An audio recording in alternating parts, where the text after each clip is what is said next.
माझं नाव प्रभाकर बांगर, स्वाभिमानी शेतकरी संघटनेचा पुणे जिल्हा अध्यक्ष म्हणून मी या ठिकाणी काम करतोय। आज मला आपल्या समोर एक गौप्यस्फोट करायचा आहे आणि तो म्हणजे असा आहे, विधानसभेच्या निवडणुकीचा निकाल 23/11/2024 रोजी लागला आणि त्यानंतर 18/12/2024 रोजी जमीन खरेदीचा झालेला हा व्यवहार आणि त्याचा हा फेरफार माझ्या हातामध्ये आहे। देवदत्त जयवंतराव निकम यांनी नामदेव थापा गायकवाड राहणार नागापूर यांच्याकडून जवळपास 5.5 एकराच्या आसपास जमीन विधानसभेचा निकाल लागल्यानंतर महिन्याच्या आत त्या ठिकाणी खरेदी केली। निवडणुकीत पराभूत ग्रामपंचायतीला झालेला माणूस महिना 2 महिने गावामध्ये येत नाही, डिप्रेशनमध्ये जातो। हा माणूस विधानसभा लढल्यानंतर एका महिन्याच्या आत 5.5 एकर जमीन खरेदी करतो। निवडणुकीत माझ्या ऐकण्यात असं आहे, पाहण्यात असं आहे, मी पाहिलेलं आहे, लोकांनी सुद्धा यांना आर्थिक मदत त्या ठिकाणी केली, लोकांनी पैसे दिले।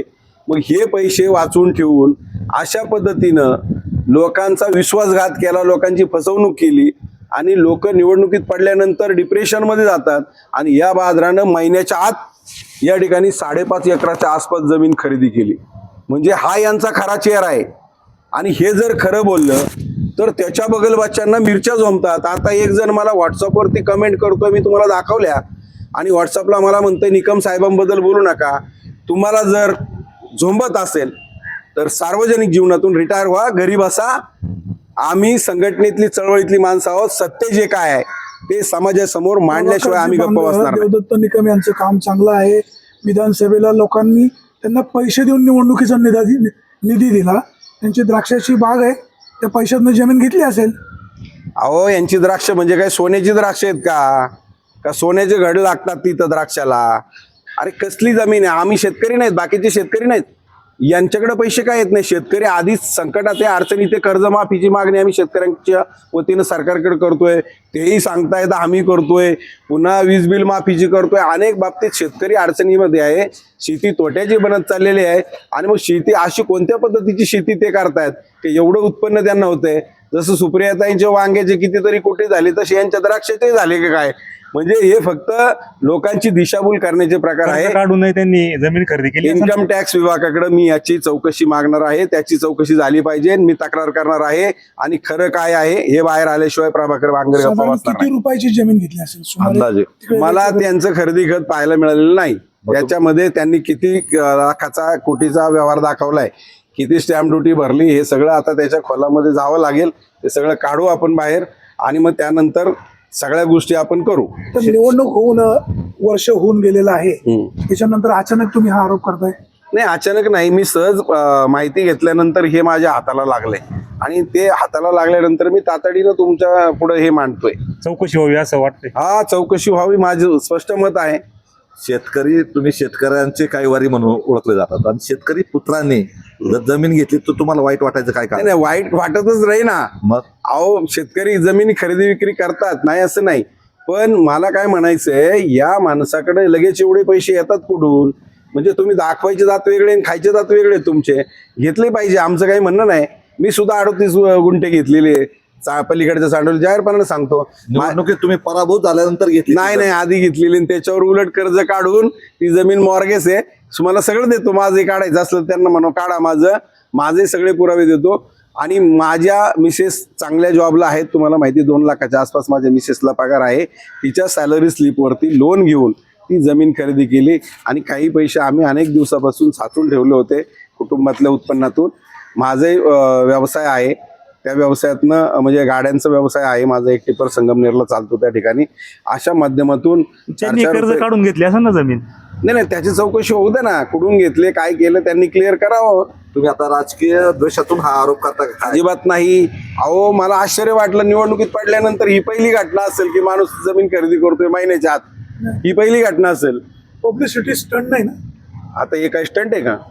हे स्टंट बिंट काय नाही, मला जे हाताला लागले ते तुमच्या पुढे मांडतोय, मला काय घेणं ते नाही। पब्लिसिटी स्टंट करायची मला सवय नाही, स्टंट ते करतात, मी नाही करत। स्वतः देवदत्त निकम BSc ॲग्री आहे, कृषी पदवीधर आहेत, अनेकांना ते शेती कशी करावी याबाबत सल्ला देतात। त्यामुळे त्यांच्याकडे काही पूर्वार्जन पैसे असतील, त्यामुळे तुम्ही हा आरोप दांडात खोटा वाटत नाही का तुम्हाला? असा नाही दादांत खोटं नाही. निवडणुकीत पडल्यानंतर निवडणुकीत सांगितलं माझ्याकडे पैसे नाही, लोकांचे पैसे घेतले गोरगरिबांचे. अरे मग त्यावेळेला घ्यायचे नाही ना लोकांचे पैसे. आता त्यांचे काही बगल बच्चे म्हणतात तुला गाडी घेताना गाडीत फिरताना तुझी लायकी आहे का? अरे मी कोणाच्या दारात मागायला गेलो असतो त्या माणसाने सांगा हा माणूस माझ्याकडे पैसे मागायला. देवदत्त लोक निकम स्वतःहून कुठे मला पैसे पैसे देत होती. देवदत्त निकम कुठे पैसे मागायला कोणाकडे गेले? नाही गेले, परंतु मला काय म्हणायचे तुम्ही खोटारडेपणा करून इकडे जमीन खरेदी करताना एका बाजूला मी असं आहे माझं दाखवताय.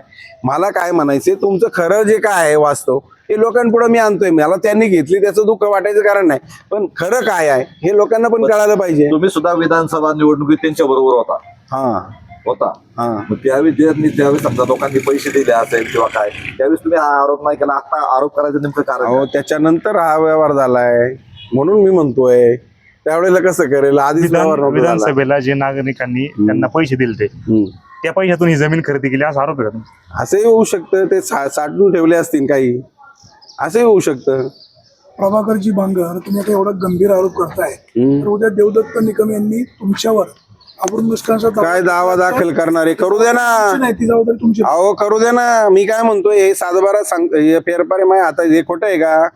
मी काय म्हणलोय याच्यामध्ये जमीन विधानसभेचा निकाल लागल्यानंतर महिन्याच्या आत त्यांनी एवढी जमीन खरेदी केली, त्याचा फेरफार माझ्या हातात आहे. याच्या पलीकडे माझं काय म्हणणं आहे? चौकशीची मागणी केली ना? हो चौकशीची मागणी. याच्या पलीकडे मी काय म्हणलो काय त्यांनी चोऱ्या माऱ्या केल्या आणि जमीन खरेदी केली असं काय वाईट काय बोललोय का मी?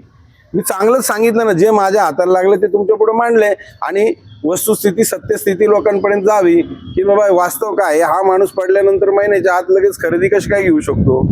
निवडणूक विधानसभा लोकसभा लढवणं कोट्यवधी रुपये लागतात. इथं ग्रामपंचायत लढवायला नाकी नऊ येतो लोकांच्या आणि यांना विधानसभा झाल्यावर लगेच एकच काय होतं. वर्गणी काढून पण विधानसभेला मदत किती कोटी दिले? अहो किती मला सांगा ना. किती लोकांनी पैसे दिले? तो हिशोब आमच्याकडे नाही.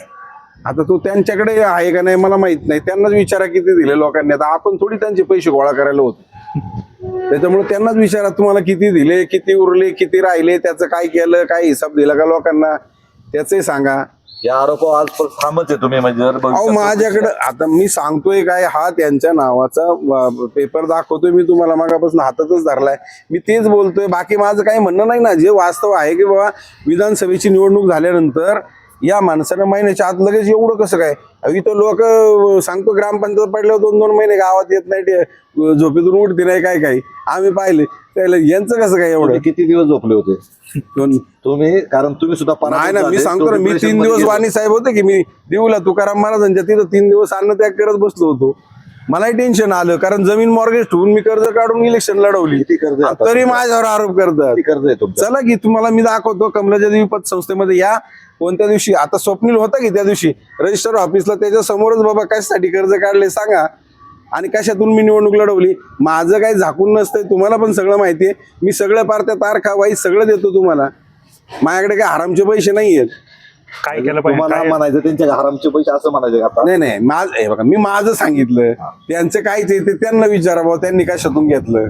मी काय म्हणू? काय शेवटलं काय झालं पाहिजे आता याच्यावर? नाही याची इन्कम टॅक्स मार्फत चौकशी झाली पाहिजे. यांच्याकडून हा पैसा आला कुठून, यांनी ही प्रॉपर्टी खरेदी कशी केली याची चौकशी झाली पाहिजे. ही माझी मागणी आहे. आणि जनतेला सत्य कळायला पाहिजे. नाही तर दाखवायचे दात वेगळे आणि खायचे दात वेगळे. जनतेपुढे सभ्यपणाचा बुरखा मिरवायचा आणि हे असे धंदे करायचे.